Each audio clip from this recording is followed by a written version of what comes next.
Tonight, I'm very pleased to welcome a man who has been an incredible champion for so many of these values that we all share, and we've shared them for a long time.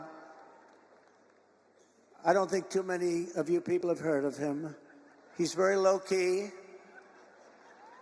He's a very low-key person, but he's highly respected.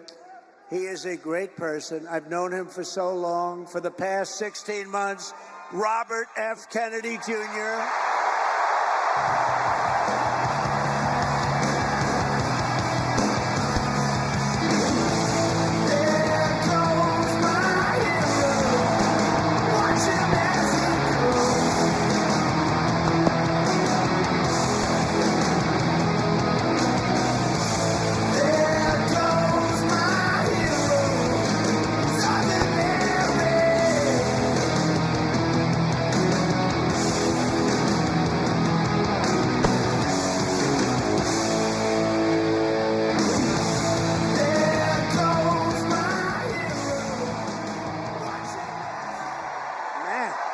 Whoa.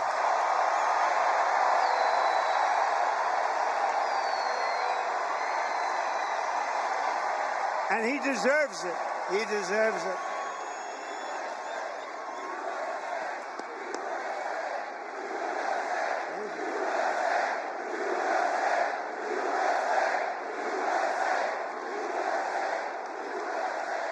For the past 16 months, Bobby has run an extraordinary campaign for President of the United States. I know, because he also went after me a couple of times. I didn't like it. And I mean this sincerely. Had he been allowed to enter the Democrat primary, he would have easily beaten Joe Biden, but they wouldn't let him in. They put up rules. I've never seen rules like he had to have 65% of the vote in order to run, you know, little things like that.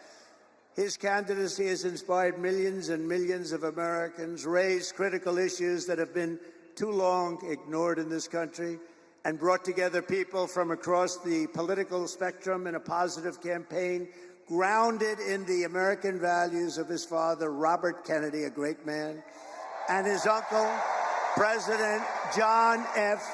Kennedy. And I know that they are looking down right now, and they are very, very proud of Bobby. I'm proud of Bobby, you want to know the truth.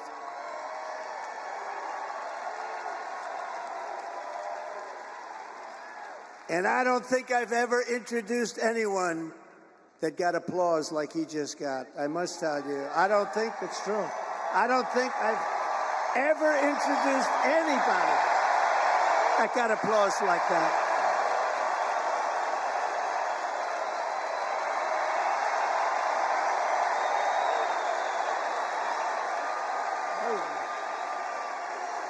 Amazing. It's true.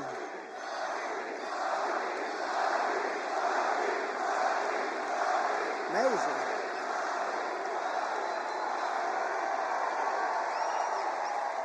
Soon after I can't even believe I have to say this, nearly assassinated in Pennsylvania last month, Bobby called me to express his best wishes.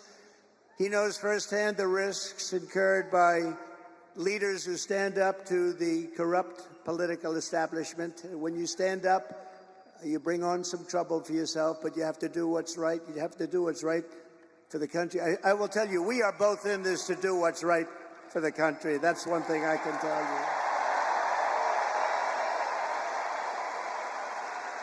you. He lost his father and uncle in service to our country, and Bobby himself was subject to repeated threats to his safety during the course of his campaign while being denied protection by the Harris-Biden administration.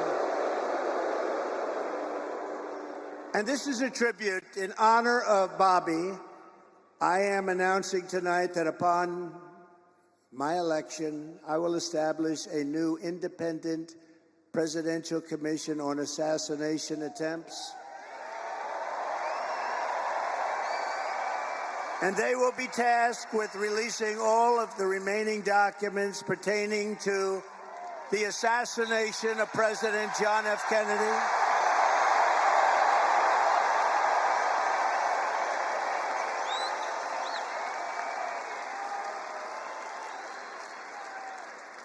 and they will also conduct a rigorous review of the attack last month. But I tell you, I have never had more people ask me, please, sir, release the documents on the Kennedy assassination. And we're going to do that. And I also want to salute Bobby's decades of work as an advocate for the health of our families and our children. Nobody's done more. Millions and millions of Americans who want clean air, clean water, and a healthy nation have concerns about toxins in our environment and pesticides in our food.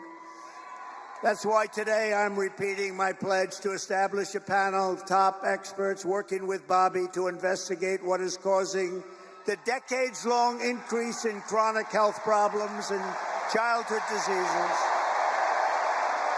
including autoimmune disorders, autism, obesity, infertility, and many more. We want every child in America to grow up and to live a long and healthy life.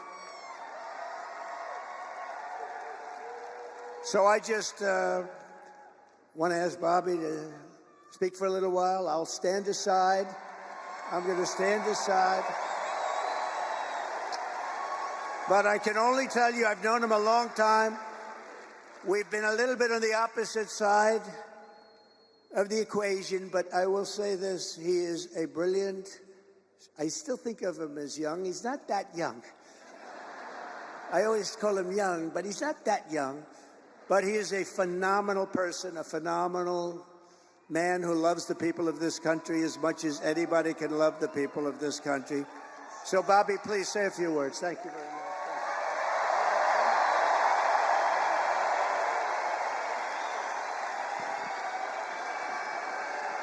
Thank you. Thank you, President Trump.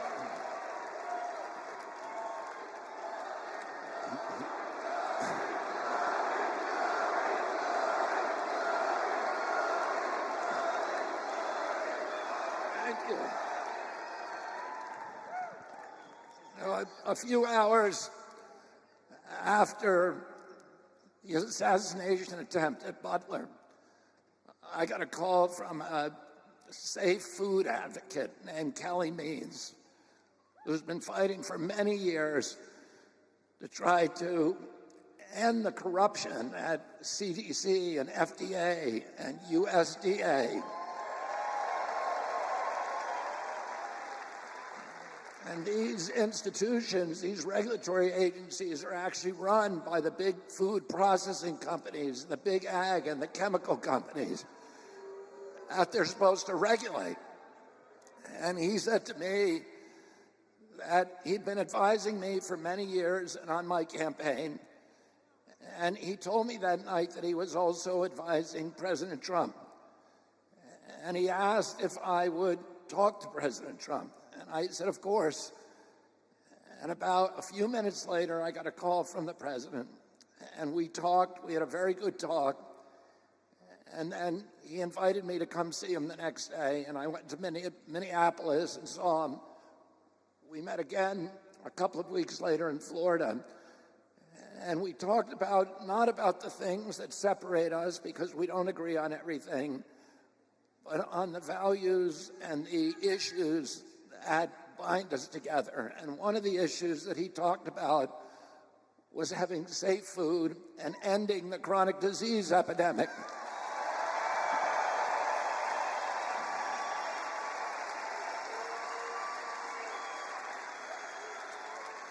Our children are now the unhealthiest, sickest children in the world. Don't you want healthy children? And don't you want the chemicals out of our food? And don't you want the regulatory agencies to be free from corporate corruption? And that's what President Trump told me that he wanted. He also told me and he wanted to end the grip of the neocons on U.S. foreign policy.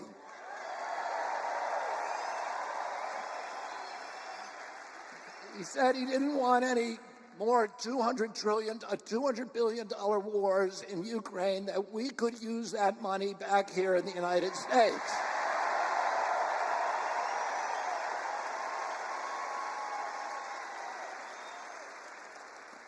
And the best way to build a safe America is to rebuild our industrial base and rebuild the middle class in this country.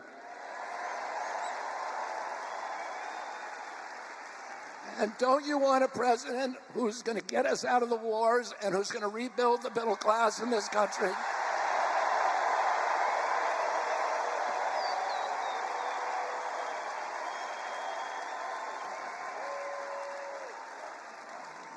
And he told me that he wanted to end the censorship because the whole basis of American democracy is the free flow of information. And we know that a government that can silence its opponents has license for any kind of atrocity. And can you think of any time that you can look back in history and say that the people who were censoring were the good guys? They're always the bad guys, because it's always the first step down that slippery slope to totalitarianism.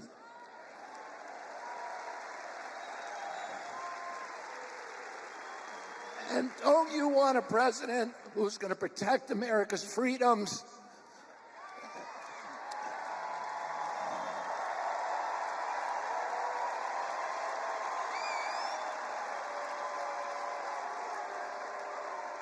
And who is going to protect us against totalitarianism?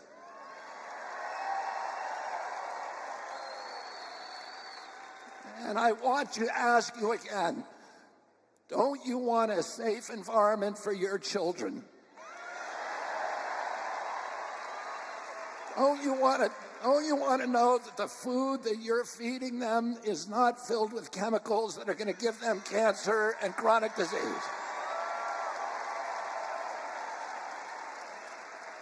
And don't you want a president that's going to make America healthy again?